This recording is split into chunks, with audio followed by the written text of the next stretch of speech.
Exactly. let's talk about what this would mean. That if the dollar lost a meaningful chunk of its global role tomorrow, what happens to Austin Petersen's mortgage? What happens to my credit card? What happens to my grocery bill? What happens to my taxes? Well, and that's where things get really scary because, hey, the very first thing that happens, the United States no longer is able to basically.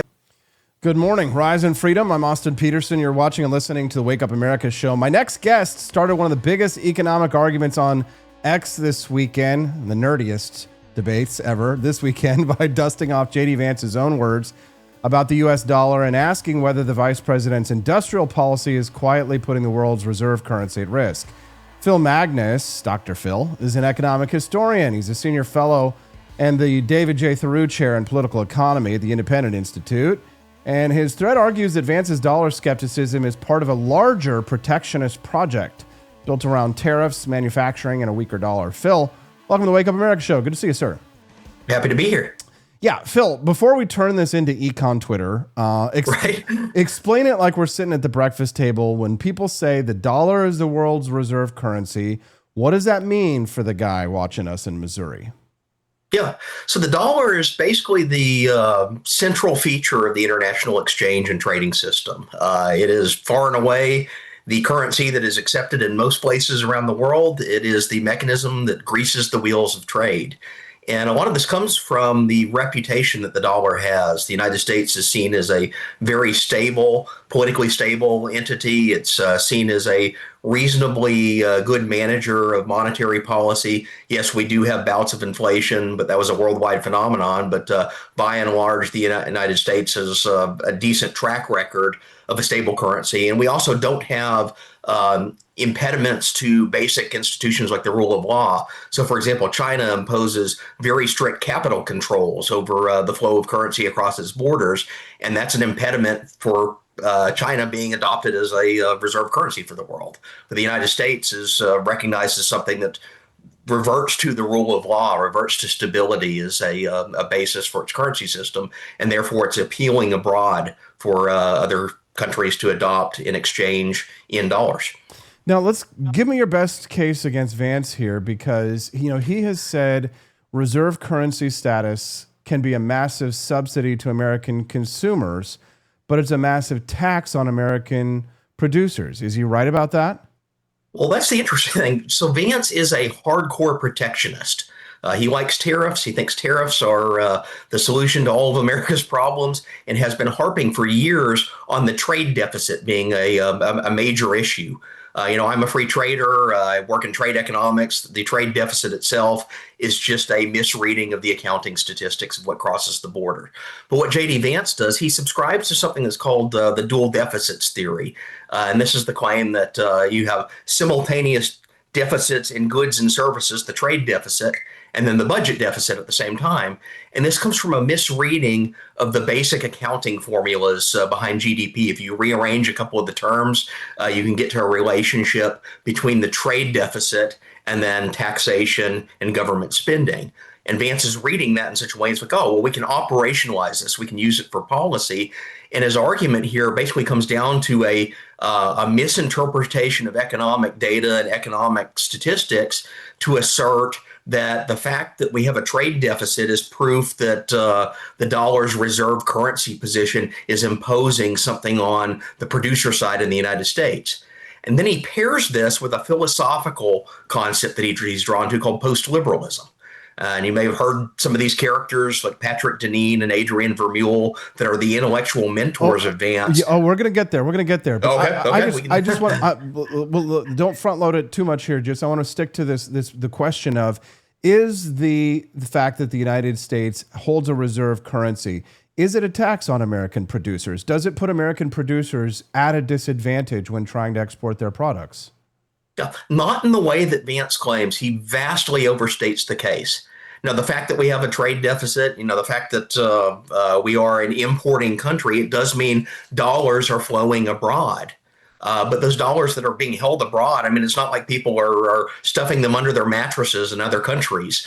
They're flowing abroad because the dollar is accepted and realized as a good, solid, viable currency mechanism. There are reasons why foreign governments have holdings in U.S. Treasury, and it's not because they're like doing favors to the United States. They're viewed as very stable assets. They're viewed as something that is reliable to hold in the long term. And Vance is really kind of missing that part of the equation. Okay, well, that I appreciate that level of steel manning the other side, because for people like myself, I want to try and give everyone the benefit of the doubt, and Sure, sure. it does feel on this topic that the complexity of it means that we're talking past one another, and Right. sometimes I feel like we're shooting friends, over misunderstandings rather than getting to the heart of the matter and really debating these, because while I do think that you're right that it is connected to this post-liberal project. I want to make sure that if we're going to make a critique of our opponents, that we're doing so Sure, with sure. the utmost of respect, and in doing so in a way that is actually intellectually sound. So here's the thing: Stephen Myron's paper describes reserve demand as pushing the dollar above the level that would balance trade, and he says that the core trade-off is export competitive versus financial power. So what part of that do you actually reject? The mechanism, the size of the effect, or Vance's conclusion about what government should do about it?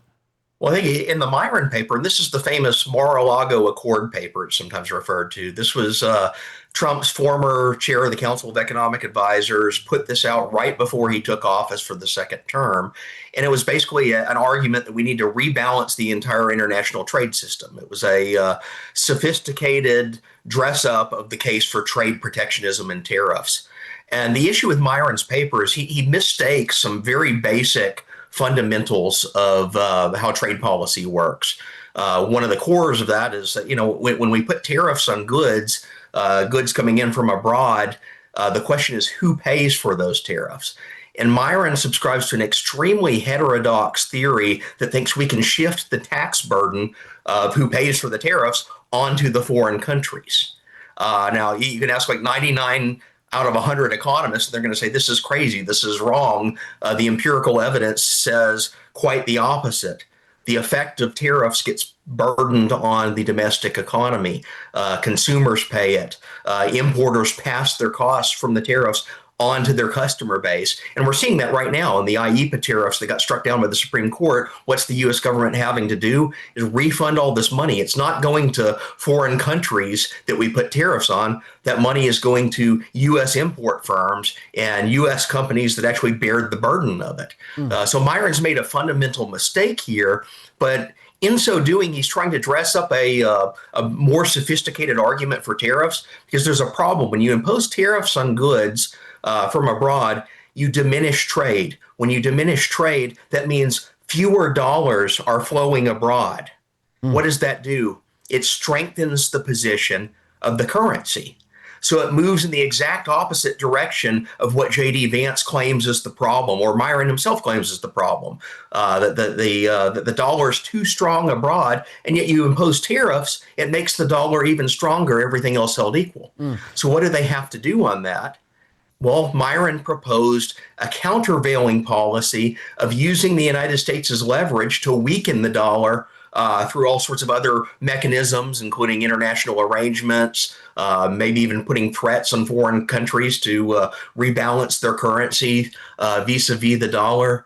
And then you start getting some of the more vulgarized versions of this, which is J.D. Vance saying, well, maybe we don't even need to be the reserve currency anymore. That can be the mechanism to rebalance the dollar and offset these effects of all the tariffs that they want. Some people say that would result in hyperinflation, like Weimar Germany, if we did something like that. But let's put a pin in that for a moment, because one of the questions that I think that this is where I think critics have a fair question for you. Are you able to distinguish between saying reserve currency status has downsides and saying I want to abolish reserve currency status? Right. Because those are different propositions, right? It's like, Absolutely. to use Absolutely. the analogy of one of my followers gave, saying we'd probably be better off if we never got that damn dog. It does not mean that dad is about to shoot. It does not mean dad's about to shoot the dog, right? Right, right. Well, I think there's a fair analogy here. You look at the history of how the United States dollar evolved in the 20th century, going all the way back to the Bretton Woods system and the currency pegs. And then we initially had a gold exchange. and we moved to a fiat system in the 1970s, like a pure fiat system. And I can look back at that and say, yes, that has some severe problems with it. I'm not saying that our monetary system is perfect. Yet at the same time, if you push so far in this direction, it's like, well, we recognize the problems with fiat currency, therefore we should abandon the dollar's position as a global reserve. It's like, it's a there's a fire. Let's solve it by dumping gasoline over the entire town. So that's kind of the position we're in. Now, if you look at something like Vance, well, the question is, well, what is he doing? Is he just asking questions? Is he just saying, well, maybe there are downsides to the reserve currency? That's what his defenders want to cast this as. But if you listen to his speeches, listen to his interviews that he's given on this, it's like he only makes the downside argument on the reserve currency status, and then he couches it in all these ideas. It's like, well, there are specific policies that we could pursue. If we abandon this, the United States would be in a better position to manufacture industrial products such as weapons that we can export to the rest of the world. He actually says this in an interview. In another interview, he goes rambling on. He says, well, I don't think that the dollar's reserve currency position is a good thing. I think it's a resource curse. And Vance announces to the world that he believes in a very heterodox, which means outside of the mainstream, really fringe economic theory that holds that the reserve currency position's on net a bad thing for the United States. Some of his supporters are going to try and soft pedal that like he's just asking questions, but those questions all lead in the same direction and end up at a very radical proposal, which is, maybe we should abandon the reserve currency position. Now, you made a point in your thread that I think deserves a little more attention. Tariffs can actually push the dollar up. Absolutely. Which seems pretty awkward if Vance's secret master plan is a weaker dollar. But Myron anticipates that exact problem. His paper said tariffs are dollar positive and would likely come first as leverage with any currency negotiation coming later. So is that really a contradiction in the Vance theory, or is it just simply a sequencing strategy that you think is too dangerous to pull off? Well, I think it's a little bit of both. The contradiction comes about because there are some deep underlying assumptions that Myron has in his paper that just don't hold up against the economic literature. We can set those aside, though, and ask for the practical aspect of it. So if you're going to execute this type of multi-step currency devaluation and tariff strategy, it requires extreme precision. So, I'm not even going to grant him the argument that the economics is right, but let's suppose as a hypothetical for a moment that he had this figured out and you had these dual strategies you could execute. Enact tariffs to reduce importation, and then at the same time, use international leverage to rebalance the dollar vis-a-vis other currencies in a downward direction. Well, what type of precision would that require to execute from the White House? You'd have to know the exact tariff rates you need to impose, when and where to impose them on every other country in the world. You'd have to do it seamlessly and a stable strategy of that. And then simultaneously, you have to turn around and take it to the negotiating table, these requests for foreign countries to rebalance their currencies against the dollar in the direction that Myron and Vance and some of these other proponents of this want. This is the type of seamless execution. I always ask the question when people propose something in the political realm, how would this be carried out, not by the politicians that we wish we had in the ideal world, but by the actual politicians and bureaucrats that we do have? Yeah, that's politicians that are corrupt, that are susceptible to interest, that are incompetent, that are changing their tariff rate every 5 minutes because the president tweets something out on Truth Social. I think, no, you're right in theory, but in practice, what happens is that the politicians are always going to have some incentive to quote unquote do something. But exactly. Let's talk about what this would mean. That, if the dollar lost a meaningful chunk of its global role tomorrow, what happens to Austin Petersen's mortgage? What happens to my credit card? What happens to my grocery bill? What happens to my taxes? Well, and that's where things get really scary because, hey, the very first thing that happens, the United States no longer is able to basically have the rest of the world invest in its currency, invest in treasuries. What does that do? It has all sorts of altering repercussions throughout the domestic U.S. economy. One of those is it would probably drive interest rates on your mortgage, on your credit card, on everything that you are borrowing through the roof. So you want to talk about making things more expensive at a time of many people say this is a crisis in affordability that's going on right now. Now, A Phil, great way to exacerbate that. it is. Phil, the Vance camp issued a statement. I say Vance camp, but this is just, basically his Right. kind of Praetorian Guard out there, or Vance Guard as they call themselves. The Vance card, right? Who write in the socialist magazine Jacobin, strangely enough, quoted Ron Paul. And they said, in the short run, the issuer of a fiat reserve currency can accrue great economic benefits. In the long run, it poses a threat to the country issuing the world currency. In this case, it's the United States. As long as our foreign countries take our dollars in return for real goods, we come out ahead. This is a benefit many in Congress fail to recognize as they bash China for maintaining a positive trade balance with us. But this leads to a loss of manufacturing jobs to overseas markets as we become dependent on others and less self-sufficient. We saw how dangerous that was during COVID, Phil. That's my own editorial. Right. Back to Ron Paul. Foreign countries accumulate our dollars due to their high savings rates and graciously loan them back to us at low interest rates to finance our excessive consumption, close quote, Ron Paul. How would you respond to this? Well, Paul is making a much broader critique of the fiat currency system, and this has been one of his staples for his entire political career. Ron Paul is a gold standard guy. So he's making an abstract argument that, yes, the fiat currency system is susceptible to international manipulations. Let's set that aside, though, and ask the question, what's Ron Paul's objective here? Is it to create a protectionist, autarkic wall around America that brings back industries that have gone by the wayside? Well, if you want the answer to that question, I would encourage anyone to Google what Ron Paul has said about the Trump-Vance tariff agenda.